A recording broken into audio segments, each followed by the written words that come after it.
I'm Angel Kate Arguelles, BSN1 from Penma University of Iloilo. For today's video, we will conduct on how to take a temperature using different types of thermometer. First, let's talk about what is a normal body temperature in the adult. It can vary anywhere between 97 degrees to 99 degrees Fahrenheit, with the average about 98.6, and a child it can also vary anywhere between 97.4 to around 100 degrees Fahrenheit, and anything greater than a 100.4 is considered a fever in both adult and child. First way we're going to check a temperature is through the mouth orally.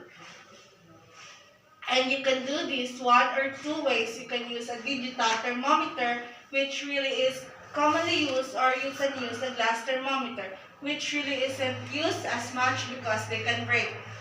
But in today's video, we will conduct a digital thermometer. Before taking an oral temperature, make sure that the person hasn't consumed anything, and if they have wait about 15 minutes before taking the temperature. So before we start, perform hand hygiene and gloves.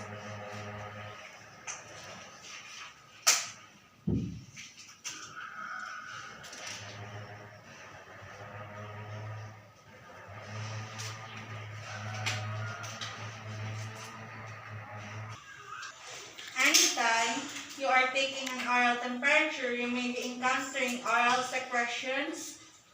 So you want to prevent yourself from getting contaminated, then make sure that the thermometer is clean. So clean it with alcohol prep and let it dry. Make sure you're working with a clean thermometer, so always clean with the alcohol prep.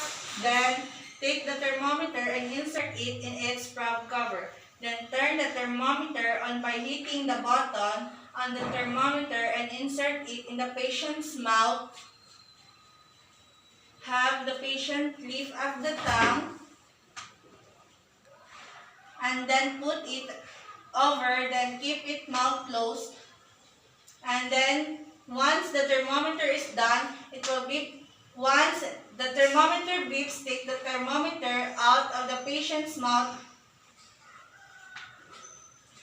Read it, then when you're done taking the temperature, be sure to remove the probe cover, clean the thermometer with alcohol prep, and off your gloves and perform hand hygiene.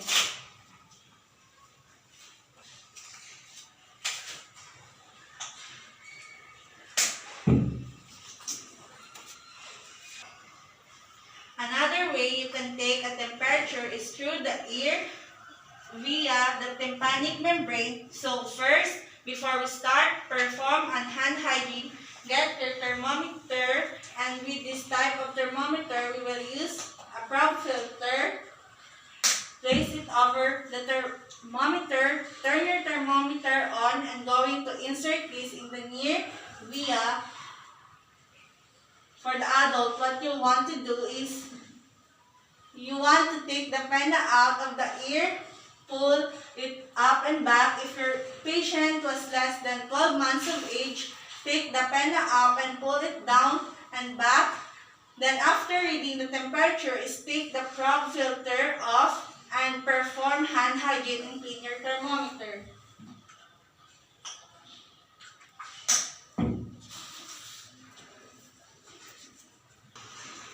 The third way to take a temperature is through the arm, feet, the axilla. So to do that, we are going to use a digital thermometer. Perform hand hygiene. Make sure that your thermometer is clean and insert it into a probe cover. Then turn on the thermometer.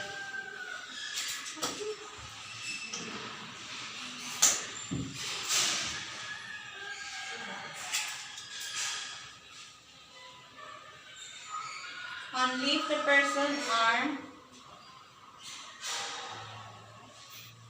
Place the tip of the thermometer directly into the armpit, not on the clothing. Have them close the armpit and to hold the thermometer there until it beeps. Once the thermometer beeps, take it out and mount your temperature is 36.4.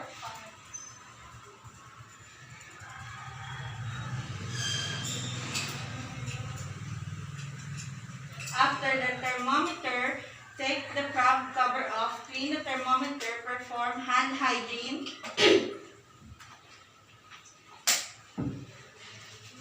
Another way to take the temperature is through the temporal artery. So to do that, of course, we want to perform hand hygiene, get our thermometer and load this specific thermometer.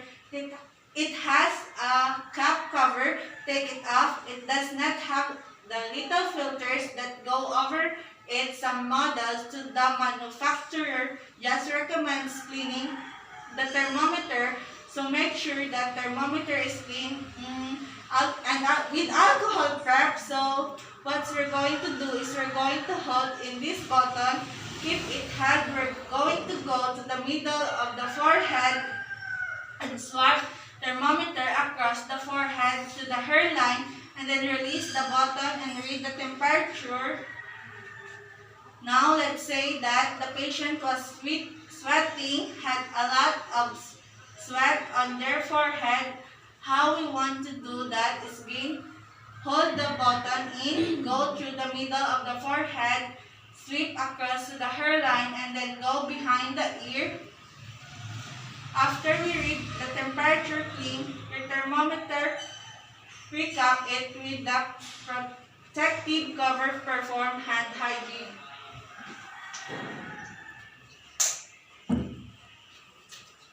Another way to check temperature is rectally. So to do that, perform hand hygiene and then gloves.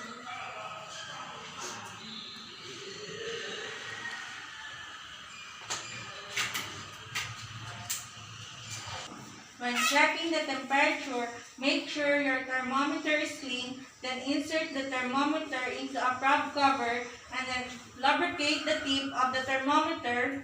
Then turn the thermometer on, have your patient position on their back with their knees bent, then insert the thermometer into the rectum about 1 inch. Then remove the thermometer once it beeps and read the temperature measurement.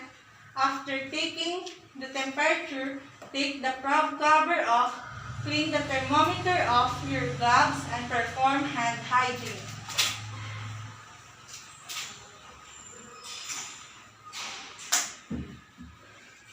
Now, if you may be asking yourself which rod is the most accurate, according to the experts, the rectum is the most accurate rod to take a temperature. The least accurate rod would be the armpit, so always use that as last resort. And that's all for today. Thank you for watching and have a nice day.